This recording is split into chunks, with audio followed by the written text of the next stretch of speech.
की फसलों और हमारी नस्लों को बचाने वाली सरकारी और किसानी को मेरा हाथ जोड़कर प्रणाम, आपके चरणों में मेरे नमस्ते।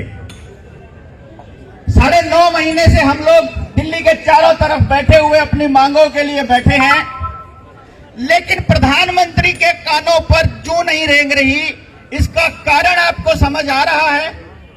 अभी थोड़ी देर पहले चडूनी साहब कह रहे थे, बोला ये तानाशाह सरकार है।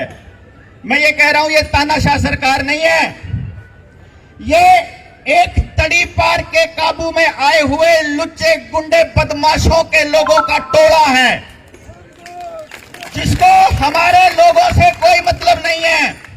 इन्होंने पहले दिन आते ही अपने इरादे मजबूत करके ये बता दिया था हम लोगों को कि हम क्या करने वाले हैं। जब ये भूमि अधिग्रहण बिल लेकर के आए थे, इन्होंने आते ही हम लोगों को बता दिया था। जब स्मृति ईरानी जैसी लेडी को इन लोगों ने शिक्षा मंत्री बनाया था, जो 12वीं फेल है, जब किसान देश का खड़ा हुआ, जब 2014 के अंदर किसान के बिल, उनका भूमि अधिग्रहण बिल के ऊपर, उस वक्त इनको लगा कि किसान को आप नहीं पीछे हटा सकते, आपको इनकी जमीनें हड़पने के लिए कोई नया षड्यंत्र रचना पड़ेगा। उसके बाद इन्होंने लगभग एक एक तबके के ऊपर अलग अलग प्रहार किया। कॉलेजों में अलग प्रहार किया, यूनिवर्सिटीज के ऊपर अलग प्रहार किया, LIC के कर्मचारियों को जबरदस्ती इन्होंने निकालने की कोशिश की। इन्होंने भेल, HAL, SAIL, LIC, BPCL, HPCL हर डिपार्टमेंट को बेचने की कोशिश की। 2018 के अंदर हरियाणा में इन लोगों ने एक एक्सपेरिमेंट किया था, आपको याद हो तो। रोडवेज के कर्मचारियों की हड़ताल चल रही थी और उधर से उन लोगों को बर्खास्त करके कर्मचारियों को, और उन्होंने ठेके पर नए भर्ती करने शुरू कर दिए थे। तो उस दिन इन लोगों ने देखे थे कि इस देश के अंदर 50,000 की नौकरी करने वाले लोगों के बजाय 15,000 में ठेके पर लगने वाले लोगों की इतनी लंबी लाइन है। तो अगर इस देश के अंदर बाकी डिपार्टमेंट को खत्म करना है तो बेरोजगारी बढ़ानी होगी, गरीबी बढ़ानी होगी, देश को बर्बाद करना होगा, और इस काम पर वो पहले दिन से लग गया था।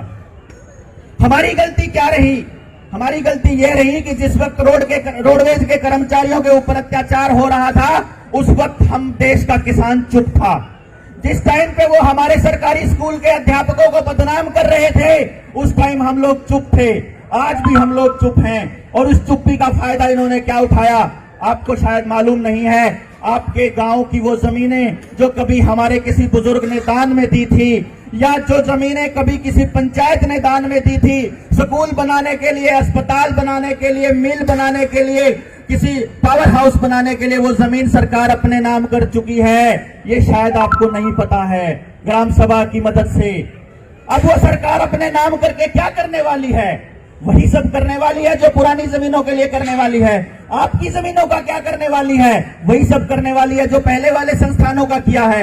उन बड़े उद्योगपतियों को देना, उन बड़े उद्योगपतियों को क्यों देना चाहती है? क्योंकि वे चाहते हैं कि देश के सारे रिसोर्सेज इन्हीं के ऊपर हों। जब मध्य प्रदेश का किसान इनके खिलाफ बोलता है तो उनको नक्सली बोल देते हैं। जब यूनिवर्सिटी के बच्चे अपनी मांगे मांगते हैं कि फीस कम करो, हम लोगों की सीटें बढ़ाओ, तो उस टाइम पे उनको देशद्रोही करार कर देते हैं। और मीडिया सारा का सारा इस बात के ऊपर लगा हुआ है कि कैसे उस आदमी को बदनाम किया जाए जो अपने हक की लड़ाई लड़ रहा है, जो अपनी मांगे मांग रहा है, जो जायज मांगे मांग रहा है। 2020 तक इन लोगों ने हर वो काम किया जिसके अंदर समाज का एक तबका दूसरे तबके से कट जाए, समाज का एक तबका दूसरे तबके के बराबर, तो उसको भी ऐसे ही लाठी डंडों से घरों के अंदर तक खदेड़ देंगे।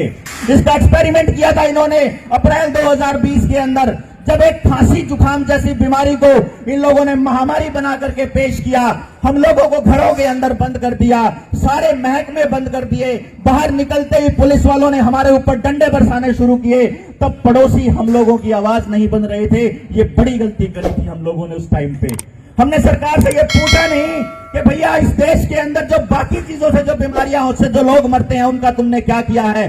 22 लाख बच्चा मरता है अपने देश के अंदर हर साल, सिर्फ 3 चीजों की बदौलत। इलाज ना मिलने की वजह से, दस्त लगने की वजह से, और कुपोषण की वजह से। उन चीजों के लिए प्रधानमंत्री ने क्या किया है? ये सवाल हमने पूछा इससे? ये सवाल हमने पूछा ही नहीं।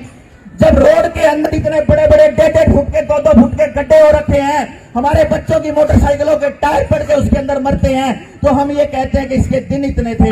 दिन इतने नहीं थे।